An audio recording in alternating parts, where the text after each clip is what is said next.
Hey guys, welcome back to Toy Shop. Today we're putting a new timing chain in a Yamaha Moto 200. So first thing we're going to want to do is drain the oil out of this thing, which is right down there. That bolt.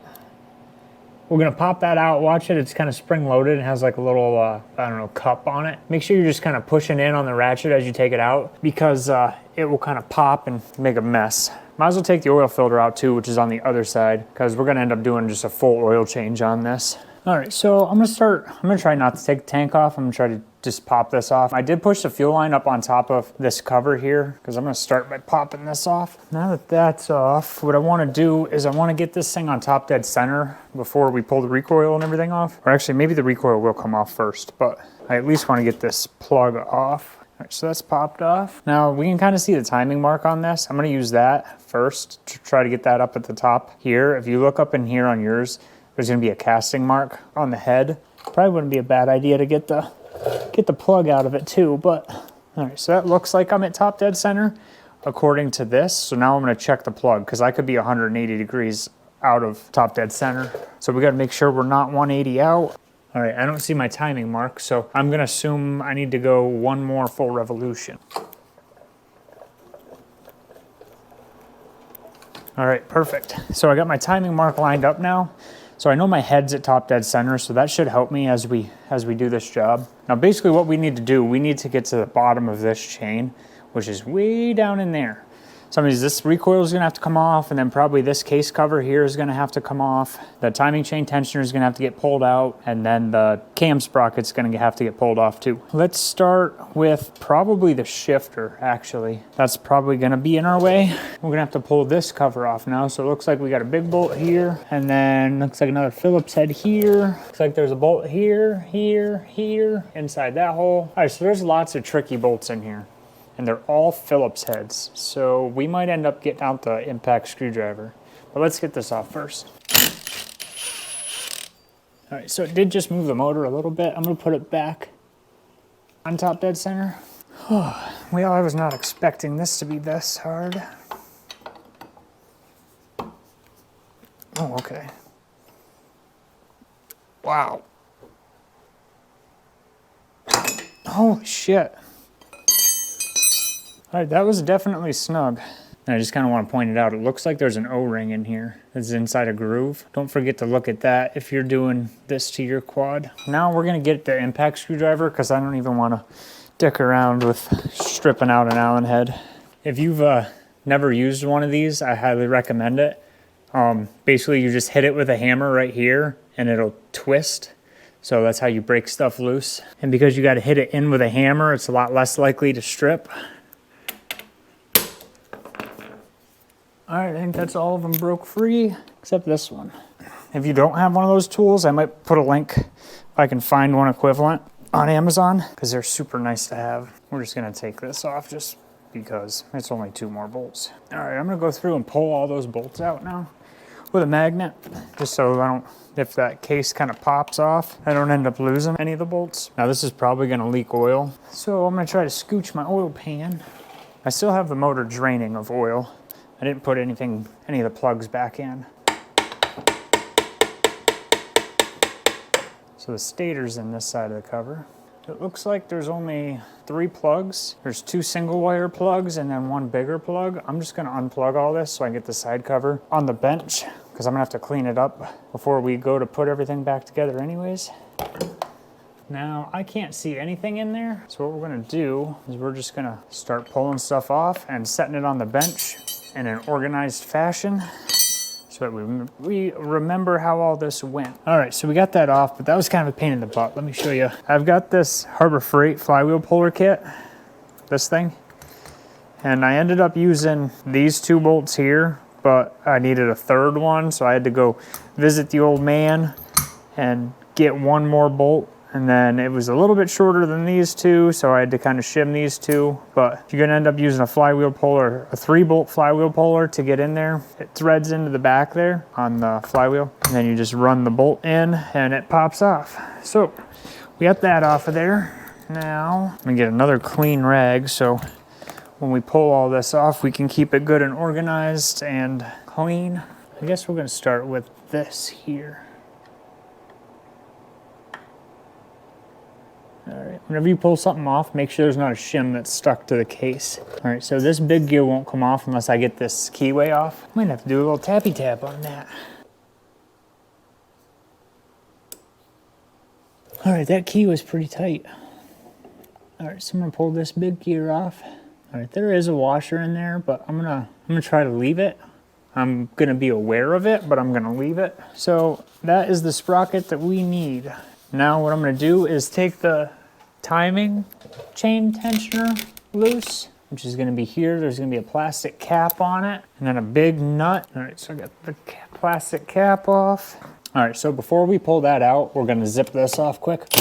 If you watched my other videos, I had said that I wasn't really sure how this tensioner went, and that hasn't changed at all. I still have no idea the correct way. Maybe I'll do a little Googling before we go a whole lot further.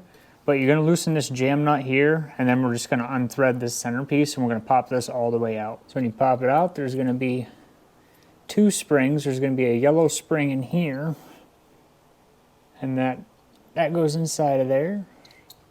And then you're gonna have your spring that's on top of this plunger rod, and that's pretty much it. All right, so now we're gonna pop this off. And we're gonna pop the chain off it. So now it's kind of laying in a pile down here. We're just gonna try to work it off. There we go. All right, so you gotta be gentle and take your time, but that's how much play is in that timing chain. Droops down pretty good. All right, so that's a new one. So that definitely seems better. Now, probably what I'm gonna need is a magnet. I'm gonna try to get this in here and get it started. Or maybe what I'll do. All right, get most all of this fed up in there. There we go. Okay, so that went on just pretty easy.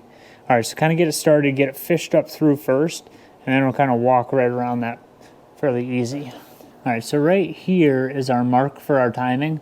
What I want to do is kind of take this, make sure I'm on my sprocket all the way down there, and I'm going to kind of hold it nice and even, and I can kind of see what link is going to be where my timing mark should be.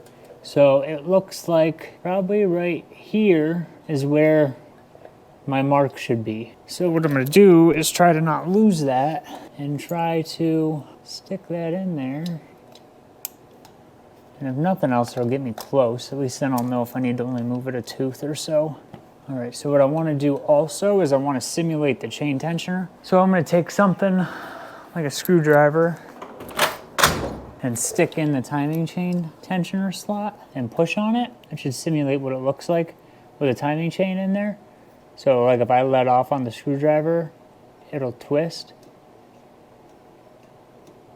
And that timing mark looks pretty dang close to that. Probably just gonna start this bolt so this doesn't fall off, but really I should probably put all that back together so I can double check my timing mark on the flywheel. Even though I didn't rotate this on purpose, it might have accidentally drifted, but at least I know I'm pretty close up here. So I'm gonna start that bolt again so it doesn't just fall out, and then we're gonna just start sliding pieces back in here. All right, so I put that great big gear back on before I put the keyway in, and then I just slid this assembly here back on. But what I wanna make note of here is that this is a sprag clutch, and down in here is like a cup with a spring in behind it, and then just a metal roller, and then those move. That's how that's supposed to be. Make sure these are freed up, they're not broke, and also make sure they're not missing either. These are for your electric start to work.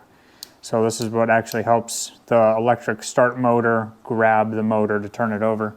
So make sure those are good and freed up before you slide it on there. Then we're gonna finish putting this back together. So I don't have a gasket for this, so I got all the old gaskets scraped off of all of that. And then I scraped all the gasket off of this. And then I used some Yamaha Bond, and I just did the old tap, tap, taparoo all the way around.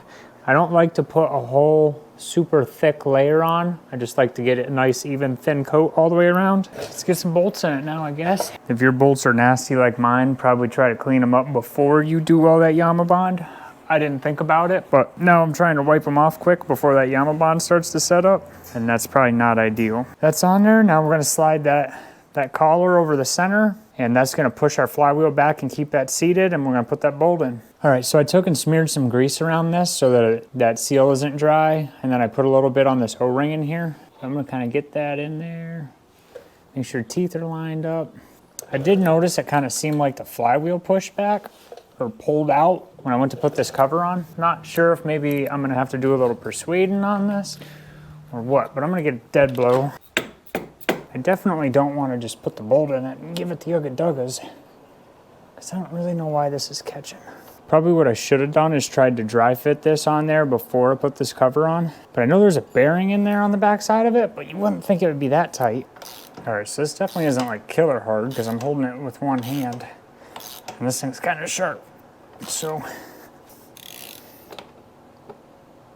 Okay, I think that's touching now. So now, I guess let's see if our timing marks line up still. I'm gonna take a screwdriver and shove it in here. So my timing mark looks pretty good up there. I think it's timed pretty good. I'm gonna make sure this is tight, so I'm gonna give this a couple quick ugga-duggas, and then I'm gonna put the shifter back on with the plug, and then we're gonna put the timing chain tensioner in. All right, so I got that bolt in and tight, and the timing chain tensioner. So you want to thread this piece here in until that center stem is about flush with the top of that, and then we're going to tighten this jam nut down. After that, we're just going to snug that plastic cap back on. That cap that goes over top of this is just plastic, so don't give it the ugga-duggas or anything, just kind of snug it up with a wrench. Then we're going to pop this cover back on, put our drain plug back in, and put the oil filter in on the other side, top her off with oil, and we're gonna get this thing fired up. All right, got the oil topped off in it. Got her fired up.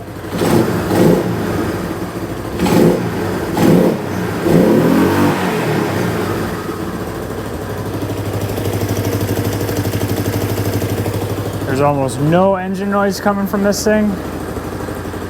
Sounds good.